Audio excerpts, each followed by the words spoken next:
नमस्कार बच्चों, कैसे हैं आप लोग। उम्मीद करता हूँ बहुत अच्छे होंगे। आपकी पढ़ाई बहुत बढ़िया ढंग से चल रही होगी। आज बच्चों हम लोग सीक्वेंस सीरीज में नेक्स्ट टॉपिक पढ़ेंगे, यानी कि नेक्स्ट प्रोग्रेशन पढ़ेंगे, जिसका नाम है ज्योमेट्रिक प्रोग्रेशन। हम लोगों ने अरिथमेटिक प्रोग्रेशन पढ़ी प्लस उससे रिलेटेड प्रॉब्लम्स की। अब हमें पढ़ना है ज्योमेट्रिक प्रोग्रेशन। सिंपली जैसे हम अरिथमेटिक पढ़ते हैं वैसे ज्योमेट्रिक है। बस ध्यान रखना है, अरिथमेटिक का मतलब होता है एडिशन और ज्योमेट्रिक का मतलब होता है एक ढंग से मल्टीप्लीकेशन। एक ढंग से ऐसे मान लीजिए, सिंपल भाषा है। कारण अभी मैं आपको सारी चीजें क्लियर हो जाएंगी। चलिए देखिए, तो हम ले रहे हैं A1, A2, A3, AN। ये बच्चों एक सीरीज है, मीन सीक्वेंस है ये। अगर ये सीक्वेंस, इस सीक्वेंस के टर्म किसी सर्टेन पैटर्न को फॉलो करते हैं तो दैट आर कॉल्ड प्रोग्रेशन। अब जैसे सर्टेन पैटर्न एपी में क्या बताया था हमने कि अगर किसी भी टर्म का अपने पहले वाले टर्म से डिफरेंस कांस्टेंट आता है तो हम उसको अरिथमेटिक प्रोग्रेशन कहेंगे। यहाँ क्या है, अगर किसी टर्म का अपने पहले वाले टर्म से रेशियो सेम आता है तो that are called geometric progression. बात समझ में आई कि नहीं आई। अगर किसी टर्म का अपने पहले वाले टर्म से रेशियो कांस्टेंट आता है तो उसको क्या बोलेंगे हम, ज्योमेट्रिक प्रोग्रेशन। और इस कांस्टेंट को बच्चों हम बोल देते हैं कॉमन रेशियो। कॉमन रेशियो और स्मॉल आर से डिनोट करते हैं। बात समझ में आई या नहीं आई। ठीक, अब देखिए, अगर इस जीपी का पहला टर्म ए है और कॉमन रेशियो आर है तो सेकंड टर्म ए आर होगा, third term A r square, a R cube, A R की पावर n-1 होगा कि नहीं। अरे खुद सोचो भाई, ये पहला टर्म क्या है ए, तो दूसरा टर्म हमारा A2 over A equal to R, तो A2 equal to A are हुआ कि नहीं। ऐसे ही A3 A r square, a R cube इस ढंग से आएंगे। तो ये क्या मीनिंग हुआ, Tn equal to A are की पावर n-1। यानी कि इसको nth टर्म कह दो या लास्ट टर्म कह दो सीरीज का। इसको हम बोलेंगे किससे, ए आर की power n-1, where a is the first term and r is the common ratio। अब बच्चों यहीं पे अगर मुझे ध्यान से देखना, टीपी फ्रॉम द एंड चाहिए, यानी कि किसी जीपी में, टीपी में जैसे 10वां टर्म मुझे एंड से चाहिए, पीछे से चाहिए, वो किसके इक्वल हो जाएगा, Pn-P+1 term from the beginning. AP में भी यही बताया था कि नहीं मैंने। तो हमें उस टर्म को क्या करना चाहिए, n-P+1 term from the beginning निकाल देना चाहिए। जैसे 1, 2, 4, 8, 16, 32, 64, 128, ये हमारी जीपी हुई या नहीं हुई बच्चों। अब जैसे फॉर एग्जाम्पल T3 एंड से चाहिए मुझे, एंड से T3 का मतलब 1, 2, 3, 32वां टर्म हुआ कि नहीं एंड से T3। ये किसके इक्वल होगा, Tn, n means total number of term, 2, 2, 4, 2, 6, 2, 8 -3 +1, यानी कि T6 from the end, sorry from the beginning is equal to T3 from the end. तो बिगनिंग से T6 देखिए, 1, 2, 3, 4, 5, 6, छठा टर्म वो आया कि नहीं। यानी कि लास्ट से जो आपका तीसरा टर्म है वो बिगनिंग से कितना हो गया, 6 टर्म। इस ढंग से आप निकाल सकते हो। फिर भी कोई बच्चा बोले कि नहीं साहब मैं तो इस फॉर्मूले के चक्कर में नहीं पढ़ता, तो ना पढ़ भाई। अब इसको ऐसे कर ले फिर, 128, 64, 32, 21। अब तीसरा टर्म यहां से चाहिए, तो अब इसका फर्स्ट टर्म 128 हो जाएगा, कॉमन रेशियो 1/2 हो जाएगा, 64 ओवर दिस होगा कि नहीं। अब ऐसे जब हम निकाल रहे थे तो फर्स्ट टर्म आपका 1 था और कॉमन रेशियो हमारा कितना था, यहाँ पे 2 था। तो बस अंतर कुछ नहीं है, सीरीज को उल्टा करके लिखो और अब यहाँ से T3 निकाल देना इस सीरीज का। तो बिगनिंग से जो T3 आएगा वो वही होगा जो इस सीरीज में एंड से T3 हो। बात बच्चों यहाँ तक क्लियर है, मैं उम्मीद करता हूँ समझ में आ गई है। अब इसके बाद देखिए बच्चों, अगर जीपी में हमें 3 टर्म सेलेक्ट करने हो तो कैसे सेलेक्ट करेंगे। अब सवाल ये कि सेलेक्ट क्यों करने हैं जी हमें, तो बता रहा हूं। देखिएगा, 3 टर्म सेलेक्ट करने तो क्या होगा, A R A over R, common ratio R ले। 3 टर्म सेलेक्ट करने का मतलब जैसे आपसे कह दिया जाए कि साहब ये ज्योमेट्रिक प्रोग्रेशन है। ज्योमेट्रिक प्रोग्रेशन को हिंदी में मालूम है क्या बोलते हैं? गुणोत्तर श्रेणी। गुणोत्तर श्रेणी आपसे कह दिया जाए कि साहब एक जीपी है जिसके 3 टर्म का प्रोडक्ट इतना दिया हुआ है, आप समझ रहे हो, या 4 टर्म का प्रोडक्ट इतना दिया हुआ है, या 5 टर्म का प्रोडक्ट इतना दिया हुआ है, तो उस केस में हमें टर्म सेलेक्ट कर लेने चाहिए। क्या 3 टर्म सेलेक्ट करने हैं तो ये लेंगे। अब कोई बच्चा कहे कि नहीं मैं तो ये नहीं ले रहा साहब, मैं तो ये लूंगा ए आर स्क्वायर। इनमें क्या बुराई है जब आप बता रहे हो कि ये जीपी है? बिल्कुल ले सकते हो, मैं बिल्कुल मना नहीं कर रहा, आप ये भी ले सकते हो। लेकिन हम ये 3 टर्म इसलिए सेलेक्ट करते हैं जब प्रोडक्ट गिवन होता है तो क्यों? क्योंकि आर से आर कैंसिल हो जाएगा जब प्रोडक्ट करेंगे इनका, और सीधे सीधे ए की वैल्यू मिल जाएगी, फर्स्ट टर्म की वैल्यू मिल जाएगी। इस वाले केस में ए और आर मिलेगा तो जरूर, लेकिन कैलकुलेशन थोड़ी सी लेंथी हो जाएगी।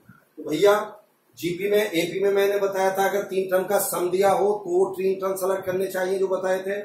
जीपी में बता रहा हूं अगर 3 टर्म का प्रोडक्ट दिया हुआ है तब आपको इनकी बजाय ये टर्म सेलेक्ट करने चाहिए। 4 टर्म अगर लेने हैं तो A R cube, A over R cube, 4 term ये सेलेक्ट करने चाहिए, कॉमन रेशियो आर स्क्वायर। अगर 5 टर्म हमें लेने हैं तो ऊपर वाले में ही एक एक टर्म और बढ़ा दीजिए और कॉमन रेशियो आर ही रहेगा। यानी कि अगर ऑड टर्म लेने हैं तो कॉमन रेशियो आर होता है, और इवन नंबर ऑफ टर्म लेने हैं तो कॉमन रेशियो आर स्क्वायर होगा। बच्चों बात क्लियर हुई या नहीं हुई? समझ में आ गया? यही क्यों लेने हैं, ये क्यों नहीं लेने? ये तब लेने हैं जब प्रोडक्ट गिवन, और प्रोडक्ट गिवन नहीं है तो आपकी चॉइस है, चाहे आप ये लो और चाहे आप ये। बच्चों बात क्लियर है कि नहीं? तो जल्दी से इसको नोट करिए, मैं आगे बढ़ता हूं, इसका स्क्रीनशॉट ले लीजिए।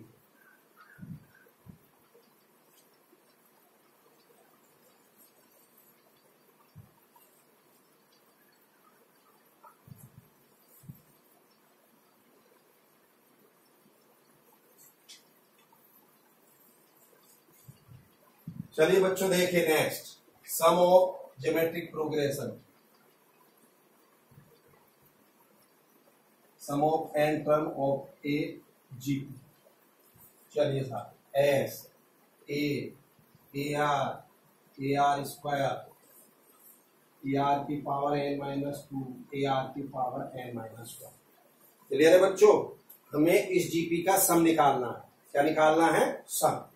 तो चलिए साहब अब हम क्या करेंगे, इसी जीपी का जो कॉमन रेशियो है उस कॉमन रेशियो से प्रत्येक टर्म को मल्टीप्लाई करके सीरीज लिख देंगे, और जब मल्टीप्लाई करेंगे तो उस एक एक टर्म छोड़ के लिखेंगे। यानी कि इसका कॉमन रेशियो आर है तो इसको इस पहली वाली इक्वेशन को आर से मल्टीप्लाई करा, आर एस हो गई। अब करो ए को मल्टीप्लाई करेंगे तो ए आर होगा, तो जो ए आर होगा वो यहां इसके नीचे नहीं लिखना, इससे अगले वाले टर्म के नीचे लिखना। आर को इससे मल्टीप्लाई करेंगे, इसके नीचे लिखेंगे। आप समझ गए? अब यहां इससे मल्टीप्लाई करेंगे तो ए आर की power n minus 2 into R, तो ए आर की पावर n माइनस 1, इससे मल्टीप्लाई करेंगे तो यहां लिखेंगे। बात कुछ समझ में आई क्या? मैं फिर रिपीट कर रहा हूं, जल्दी से देखिए, मैं यहां पर रिपीट कर रहा हूं। हमें सम निकालना है जीपी का, तो जीपी का जो कॉमन रेशियो है उस कॉमन रेशियो से पूरी सीरीज को मल्टीप्लाई करेंगे और एक एक टर्म छोड़ के लिखेंगे। जो मल्टीप्लाई करेंगे अब एक एक टर्म छोड़ के लिखेंगे, यानी कि इसको मल्टीप्लाई करेंगे तो इसके नीचे, इसको करेंगे तो इसके नीचे, इसको करेंगे तो इसके नीचे। अब सब्ट्रैक्ट कर दीजिए बच्चों। यस, ये सारे कैंसिल, आया ना? एस 1 माइनस आर, पहला टर्म बचा और लास्ट वाला टर्म माइनस में आ गया, और ये ए 1 माइनस आर की पावर n, तो बच्चों S equal to A 1 minus R की पावर n ओवर 3, ये इसके नीचे आ गया, और इसे मैं एस एन से डिनोट कर दे रहा हूं। बात समझ में आई या नहीं आई? ये सम का फॉर्मूला है बच्चों जब आर की वैल्यू 1 से छोटी है। अगर आर की वैल्यू 1 से बड़ी है तो एस एन क्या हो जाएगा? ए आर की power n minus 1 r minus 1। बोलो बच्चों, तो ये क्या हो गया, sum of a geometric progression of n term. ठीक है बच्चों, अब मुझे यहां चाहिए एस इंफिनिटी। एस इंफिनिटी का मतलब समझ रहे हो, sum of infinite term of a GP, sum of infinite term of a GP. तो इनफाइनाइट टर्म का सम कैसे निकालेंगे बच्चों, देखिएगा जल्दी से। यस, आप देखेंगे इनफाइनाइट टर्म का सम तभी पॉसिबल होगा जब आर की वैल्यू 1 से छोटी हो। अगर आर की वैल्यू 1 से बड़ी है तो इनफाइनाइट टर्म का सम पॉसिबल नहीं होगा। इसका एक छोटा सा एग्जाम्पल देख सकते हो, जैसे आर इक्वल टू आपने 5 ले लिया तो 1, 5, 5 स्क्वायर, 5 क्यूब, 5 की पावर 100, 5 की पावर 1000, 5 की पावर 10 लाख, 50 लाख, 1 करोड़, 10 करोड़। जरा देखियो बच्चों, जब हम इसको खोलेंगे ये कितना भारी भरकम अमाउंट हो जाएगा, इसको कैलकुलेट करना पॉसिबल नहीं होगा। अब यहीं पे अगर आर की वैल्यू 1 से छोटी हो, आर इक्वल टू आप ले लो सपोज 1/5, तो ये क्या हो जाएगा 1/5, 1/5, 1/5 क्यूब। ये होगा कि नहीं, अरे ये तो 1 में आ जाएंगे। अब बोलो, अब देखिएगा ये संख्या जितनी डिनोमिनेटर की बढ़ती चली जाएगी, उस इतनी भारी भरकम संख्या को अगर 1 से डिवाइड करेंगे, सॉरी 1 को उस भारी भरकम संख्या से डिवाइड करेंगे तो ये संख्या टेंस टू 0 में कन्वर्ट हो जाएगी, बहुत जरा सी बचेगी और बड़े आराम से अब हम इसका समाधान यानी कि इसका सम निकाल लेंगे। बोलो, अरे जब ये जितनी संख्याएं आगे की होंगी ये सब 0 हो जाएंगी तो हम बड़े आराम से इनका सम निकाल सकते हैं। तो बात बच्चों कुछ समझ में आई क्या? क्या इनफाइनाइट टर्म का सम केवल तभी निकलेगा जब कॉमन रेशियो की वैल्यू 1 से छोटी हो। तो चलिए साहब, अब S infinity A 1 minus R की पावर इंफिनिटी 1 माइनस आर। जरा बच्चों देखना इधर, मैं यहां पर r इक्वल टू 1/5 लेता हूं, तो r की पावर इंफिनिटी यानी कि 1/5 की पावर इंफिनिटी ऐसे लिखूंगा कि नहीं, और भैया 5 की पावर इंफिनिटी इंफिनिटी और 1/इंफिनिटी 0 होगा कि नहीं होगा। तो क्या बना ये a 1 माइनस 0 1 माइनस आर, तो भैया S infinity equal to a 1 minus R, यानी कि इनफाइनाइट टर्म का सम क्या हुआ बच्चों, first term over 1 minus common ratio. जल्दी बोलो क्या हुआ, first term over 1 minus common ratio. ठीक है कि नहीं बच्चों? तो चलिए साहब, आप इसको नोट करिए, इसके आगे बढ़ता हूं मैं जल्दी से।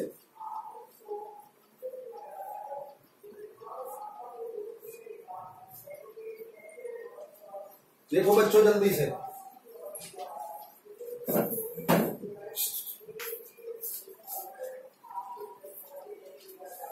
देखो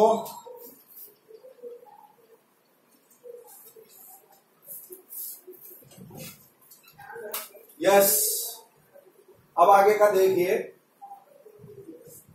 ज्योमेट्रिक मीन।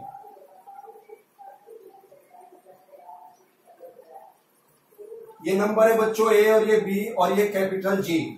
अगर ये नंबर तीनों जीपी में हैं तो g over a equal to b over g होना चाहिए, यानी कि g square equal to a b और g equal to under root a B.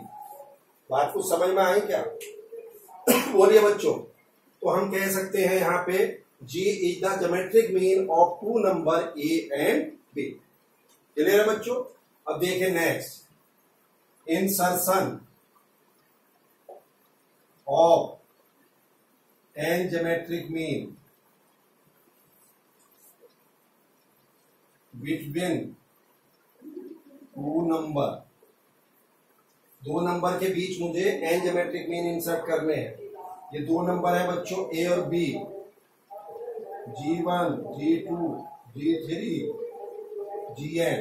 बोलो बच्चों, B equal to A are की power n plus 2 minus 1।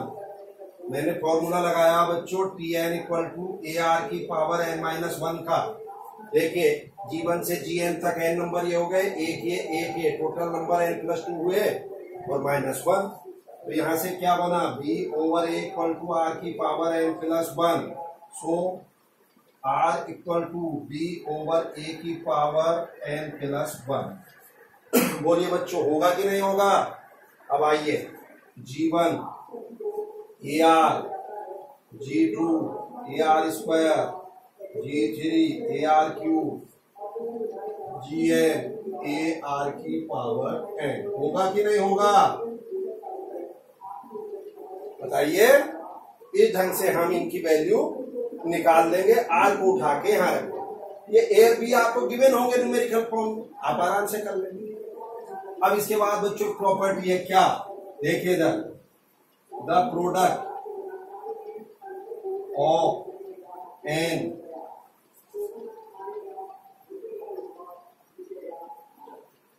N geometric mean between two number are equal to nth power of single mean. मतलब समझाऊंगा इस property का मैं, पहले आप देखिए क्या कह रहा है। G1 G2 G3 Gn equal to √AB की पावर n। ठीक, G1 क्या है बच्चों, AR, G2 क्या था, AR square, AR cube, AR की पावर n। देखिए a की पावर 1 + 1 + 1 2 n टाइम्स, मैंने a की पावर यहां भी 1 यहां भी 1 यहां भी n टाइम्स है या नहीं। r की पावर 1 + 2 + 3 + n। तो ये क्या हो गया बच्चों, a की पावर n होगा कि नहीं, और ये r की पावर क्या होगा, 1 से लेके n तक। ये अर्थमेटिक प्रोग्रेशन बन रही है। फॉर्मूला लगा दो इसमें, n/2 y से n-1 × d, तो सम आ जाएगा इसका। तो सम क्या आएगा बच्चों, n+1/2 आएगा। बात क्लियर हुई या नहीं हुई? अब यहां से r की वैल्यू रखिए उठा के, क्या है, b/a n+1 ट्वाइस n+1। भाई r की वैल्यू यही तो होगी, ये ऊपर की पावर तो सेम रहनी है, ये इससे कैंसिल हुई, क्या बना, a की पावर n b/a की पावर n/2। तो a की पावर n, b की पावर n/2, a की पावर n/2, a की पावर n-n/2, b की पावर n/2, a की पावर n/2, b की पावर n/2। बोलो बच्चों, तो ab की पावर n/2 या √ab की पावर n हुआ कि नहीं हुआ?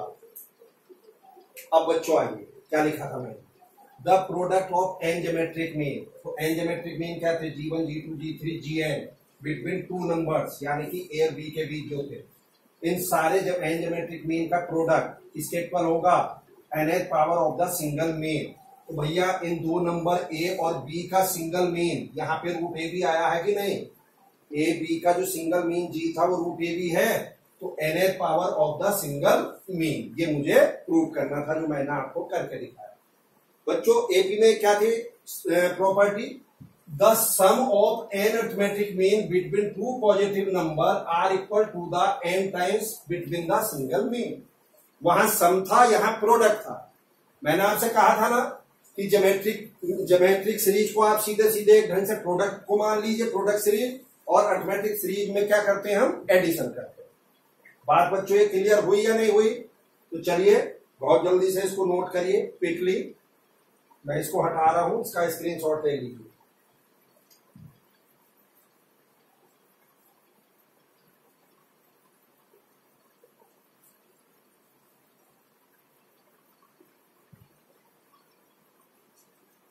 यस, अब देखिए बच्चों, इसके बाद एक प्रॉपर्टी और है जो उधर भी पड़ी थी हमने, क्या देखिए, the product of numbers which is equidistant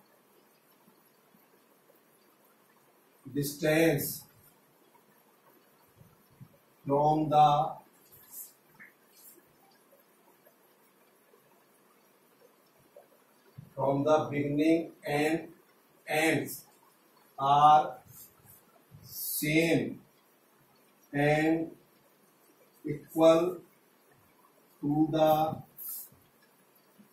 product of first and last term. समझिए, A1, A2, A3, A4, an-3, an-1, an-2, an-1, an।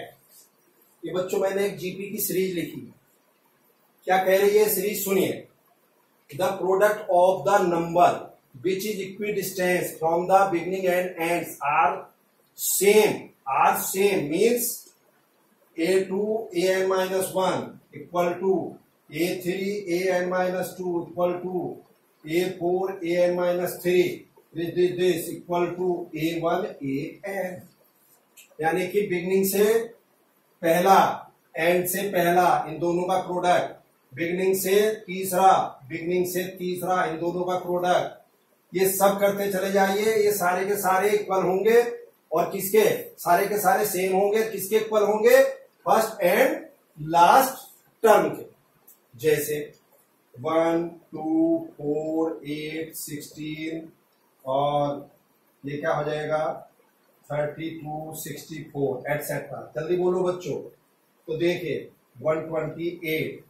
अब देखिए 2 into 64 ये इक्वल टू 4 into 32 ये equal to 8 into 16 is equal to 1 into 128। हुआ या नहीं हुआ? बोलो बच्चों, क्लियर हो गई ये बात? अब देखिए next. Yes, A1, A2, A3, AN ये एक ज्योमेट्रिक प्रोग्रेशन है। क्या है बच्चों? ये ज्योमेट्रिक प्रोग्रेशन है। चलिए, अगर इस ज्योमेट्रिक प्रोग्रेशन के प्रत्येक टर्म में मैं कोई कांस्टेंट से मल्टीप्लाई कर दूं या डिवाइड कर दूं तो रिजल्टिंग सीक्वेंस जीपी ही रहेगी। तो ये अगर कोई जीपी गिवन है और उसके प्रत्येक टर्म को मैं किसी कांस्टेंट से मल्टीप्लाई कर दूं या डिवाइड कर दूं तो रिजल्टिंग सीक्वेंस कैसी रहेगी? जीपी रहेगी। और देखिए, अगर प्रत्येक टर्म की पावर को सेम नंबर से रेज कर दूं, प्रत्येक नंबर की पावर को सेम नंबर से रेज कर दूं तो भी रिजल्टिंग सीक्वेंस जीपी ही रहेगी। बोलो बच्चों। नेक्स्ट, अगर इस जीपी के प्रत्येक टर्म को मैं रेसिप्रोकल कर दूं, क्या कर दूं? रेसिप्रोकल कर दूं तो भी रिजल्टिंग सीक्वेंस जीपी ही रहेगी। जल्दी बोलो। अगर मैं इस सीरीज के जीपी के प्रत्येक टर्म को रेसिप्रोकल कर दूं तो भी रिजल्टिंग सीक्वेंस जीपी ही रहेगी। चलिए बच्चों, नोट करिए इसको जल्दी से। इस ढंग से बच्चों मैं आपको बताऊं, आपका जो ज्योमेट्रिक प्रोग्रेशन है वो वाला पोर्शन आपका क्लियर हो गया। जैसे हमने एपी पढ़ा था, same to same theory GP की है। वहां सम यूज कर रहे थे, यहाँ प्रोडक्ट यूज कर रहे हैं। अब नेक्स्ट आपका बचता है simple HP harmonic progression and AGP अर्थमेटिको geometric series. एक लेक्चर में आपकी वो कंप्लीट हो जाएगी। इस ढंग से आपका सीक्वेंस सीरीज चैप्टर ओवर हो जाएगा। चलिए बच्चों, नोट कर लीजिए। थैंक यू आज के लिए। Have a nice day.